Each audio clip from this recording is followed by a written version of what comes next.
Maybe now that we know just to expect the worst, it'll go smoother, and we'll keep plucking away. And Pierre is here for support. Right, Pierre? Sit. High five. Good girl. Yeah.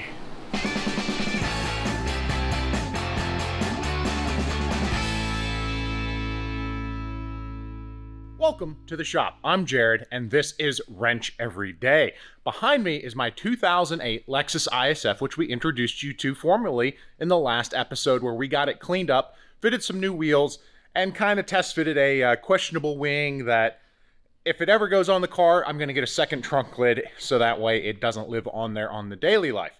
Today, we are going to go over what a 220,000 mile performance Lexus sports car needs in maintenance. I've had this car just over 40,000 miles, 40,000 very gentle, adult-driven miles. Definitely no rallies, racetrack events, nothing. It's been, you know, old lady to church on Sundays.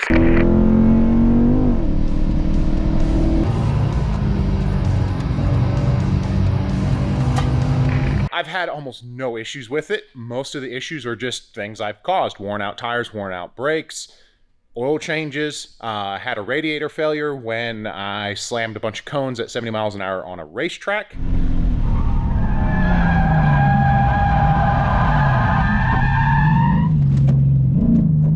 One of the things I'm starting to notice at 220,000 miles is some roaring sound, especially if I turn left or right. And 99% of the time when you're going to get a roaring noise that amplifies when you load up a particular wheel is a wheel bearing. So as a precaution, we're going to go ahead and replace all 4 wheel bearings, and I'm getting a small oil leak. So we're going to have to go in and do the valve cover gaskets and replace the high pressure fuel pump gaskets. So let's go over the parts. Here we see the wheel bearings front and rear. Now, factory wheel bearings front for the IS-F are kind of tricky to get a hold of. They're only for the IS-F. Hi, Para. They're only for the IS-F. And for the longest time, your only option was Lexus at nearly $500 a bearing. Recently, on the aftermarket, ProForce is a private branded one, but every aftermarket company is selling the same front bearing that has done phenomenally well. So we've got these front bearings with built-in sensors. The rear wheel bearing, thankfully, is shared with a lot of other cars, so that's not going to be as big of a deal. These are some nice quality ones. We've got our fuel pump kit. We've got our gaskets. Now, when you're working on a car from Germany, I like to try to find German parts. Working on a Japanese car, I like to find parts made in Japan. One thing with Beck & Arnley, it is a global company, but most likely they're not the ones making these gaskets. They're very likely rebuying them from the same company that makes them for Lexus. And this is a kit that from Lexus would be upwards of $80 a side. And with some careful part number shopping, I got one for $7 and the other for $14. And then we've got some brake cleaner and rags because you're going to need to clean up. Let's go over one of the ways you can tell if you've got a valve cover leak from the top end.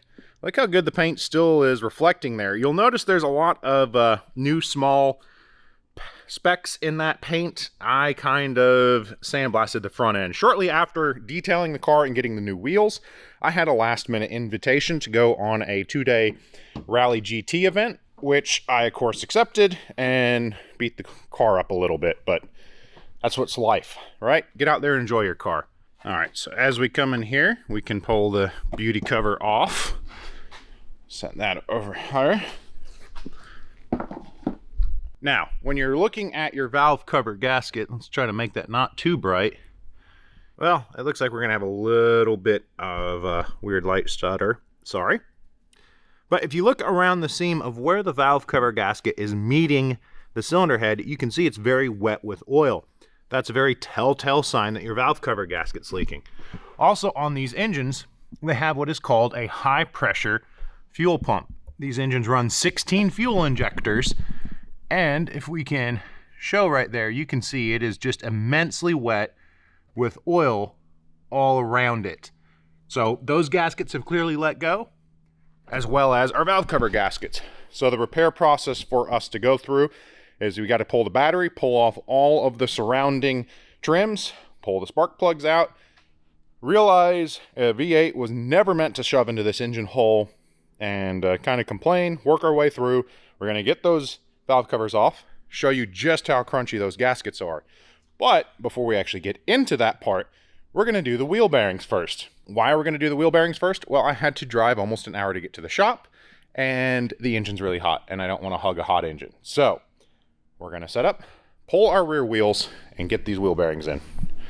Right, Pierre? Yeah. And you're just going to sit there and supervise. You're waiting for time lapse so I can turn the fans on, aren't you? It's 50 degrees out.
So the old wheel bearing is out on the right rear.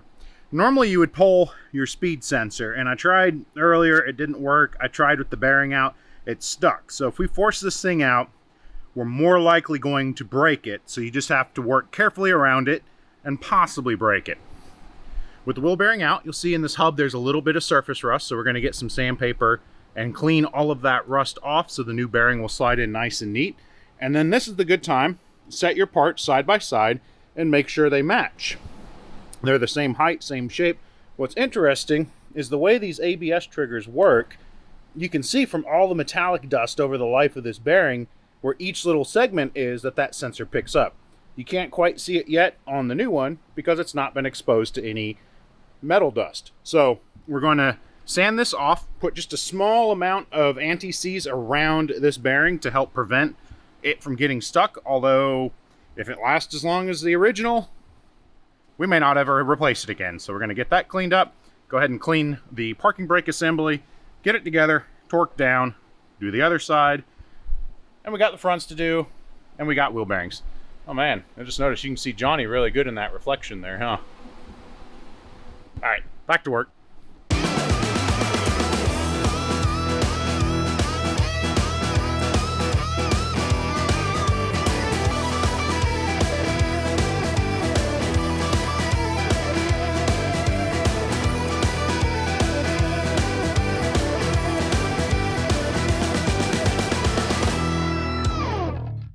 Sometimes projects don't go quite as simple as you thought they were going to be, but then again, the car has 220,000 miles, and that wheel bearing has never been taken off the car. We had to undo the entire knuckle assembly and pull it out in a weird position because of how that speed sensor dust shield went in.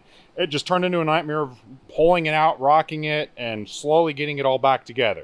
So we got one side done. Got another to do, and then hopefully the fronts will go a little smoother because what's different about them is their wheel speed sensor is built directly in, so we shouldn't have that dust shield that just fought us a ton. So we're going to set up, get that other side apart. Maybe now that we know just to expect the worst, it'll go smoother, and we'll keep plucking away. And Pierre is here for support. Right, Pierre? Sit. High five. Good girl. Yeah.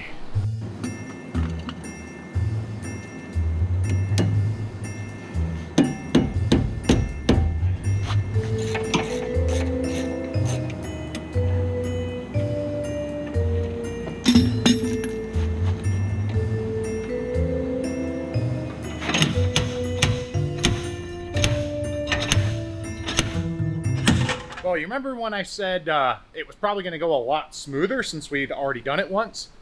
Turns out I'm a liar, or the car's making me a liar. As we were pulling off some parts, the mileage revealed itself. The upper control arm has a joint similar to a ball joint, And as the nut came off, it just ripped the threads off. And I've been trying for about an hour to fix it, and it's done for. There's no fixing this. It is destroyed, which leaves the car in pieces, unable to go back together.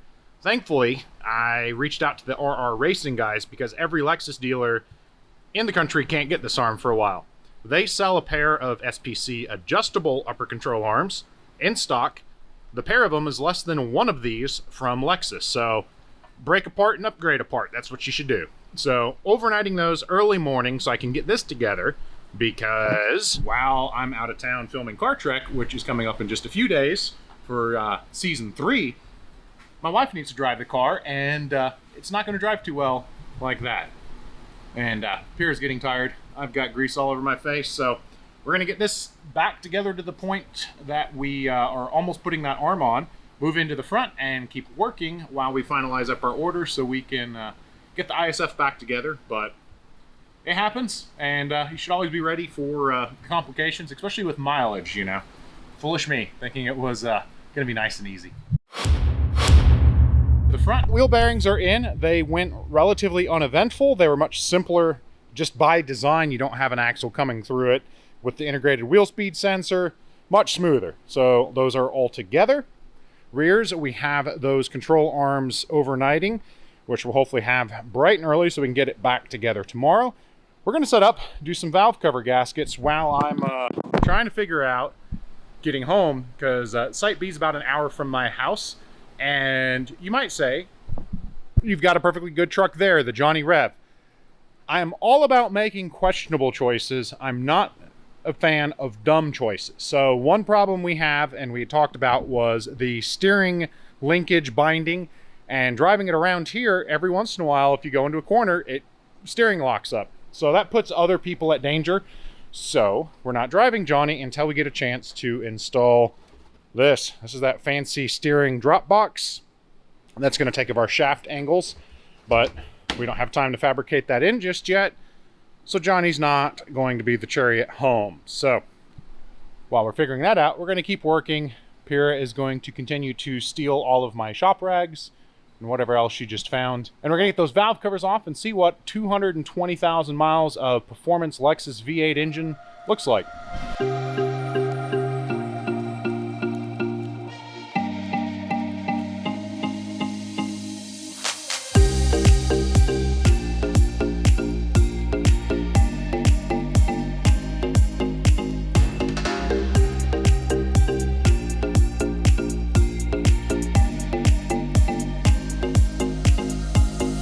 Well, with the battery out and the insulator off the fuel pump, I think we can pretty safely say that gasket, its life is about 220,000 miles. That's a pretty substantial leak.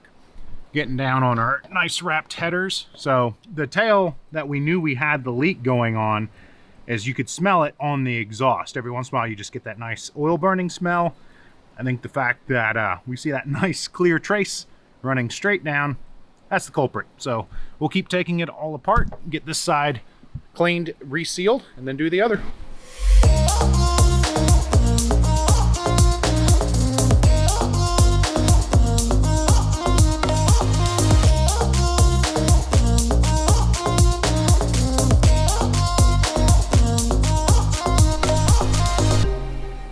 I kind of was expecting clean, but holy cow. This engine looks fantastic. Now, if we look in those spark plug tubes, you can see that they're slightly full of oil. We have new spark plug tube seals, so that's not a problem. But, man, there is no buildup in here at all. So, change your oil and drive them hard, because that's going to keep you from developing any problems. That just blows me away. But we can come over here to our gaskets, and you can just kind of, this thing is almost plastic, very crunchy. The oil pump O-ring, which lives right here, it's also incredibly hard and crunchy. And our spark plug tube seals, they've gotten hard and crunchy. 220,000 miles, what do you expect? So we're gonna get some stuff cleaned up, and let's put it back together with one more side to go.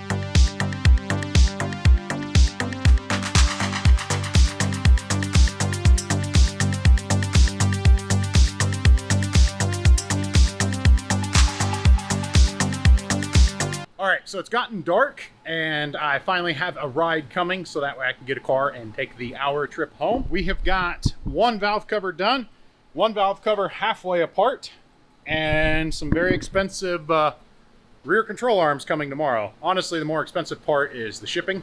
It was within $8 of the cost apart, but it happens when you run into those expected things. So we're gonna pick you up in the morning. All right, we are on to the next day. Our parts did make it in nice and early, so we're here back with the IS-F. I'm going to show you those really cool rear arms we now have. So these are the SPC adjustable control arms, in case you have a IS or other, or any variant of IS second generation. Those are the arms you could get. And this replaces the upper control arm link. Gives us the ability to adjust the camber of the wheel, which is that tilt in and out. Now, a quick trick when you are adjusting these arms to preset, you can line them up and use that bolt to hold that center, and you want to match length of the other end of the rod.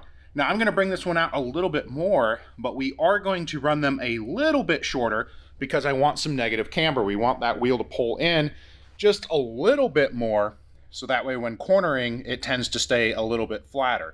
Plus, when we go to do the alignment, we can fine tune that adjustment. So we're gonna tweak these a little bit more, get them closer to where I want, get both set to the same, then get it thrown onto the car, and then we'll jump back in the engine bay and finish that valve cover. I just want to get this part of it done because it was kind of mean to us, and I'd like to check that box. All right, we have control of our arms again. Both sides installed. I didn't stop halfway through because I figured if I said something positive, it would create a big problem. So we've got our adjustables in.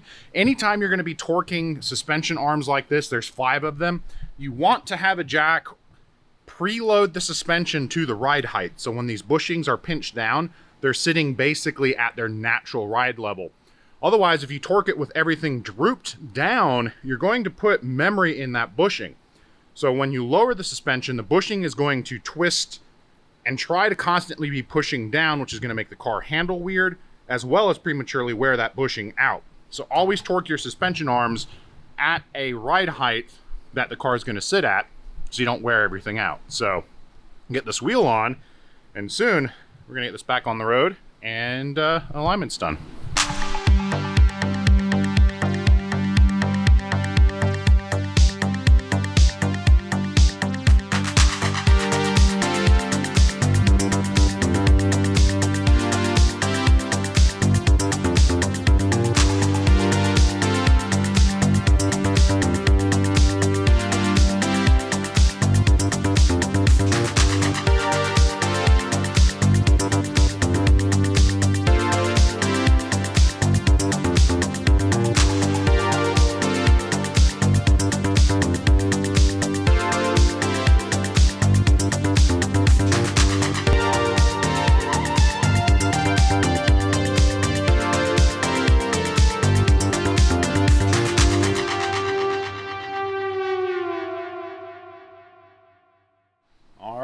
Time for the first start. We've keyed on real quick, and we're going to check our fuel fittings here. That perfect, not enough light, too much light. We're just going to check to see if there's any leaks immediately, which we don't see on that side or on that side. So we are ready. Push that key. Well, step on the brake and push the button since we don't have keys, and try to start it.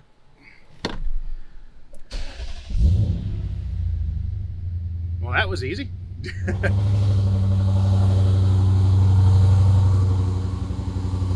Got that nice loud cold enrichment there. So we're gonna come and just again, anytime you do a job like this, once you start it, check your direct injection fuel pumps, check your valve covers, make sure there's just no catastrophic oil leaks, which I'm not seeing, but we're gonna go ahead and let this run for a little bit and then go get that alignment so we can tick this job off as done. All right, so we are all buttoned up for the day. We've got the new control arms installed in the back, so that way we can adjust camber and more importantly, just put the car back together. We've got the valve covers and high pressure fuel pumps completely resealed so we can stop leaking oil. And we got that really cool peak inside the 220,000 mile, 418 horsepower V8 from Toyota Lexus. So that goes to show, as long as you keep your maintenance up and use your cars for what they're meant for, that engine's going to keep looking clean for many, many miles. I'm expecting to run this thing so much further. But we're going to wrap up. We've seen alignments before, so we don't need to bring you along over to controlled. But you might want to see some driving footage. So it's totally up to Dwayne, the editor, if he wants to put any of the rally footage or track footage at the end of the outro. So you're either going to see some fun ISF footage, or it's just going to cut to the outro, and I'm going to look kind of silly.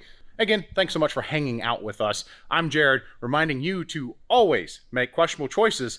Unless it involves someone else's safety, then never make questionable choices. See ya.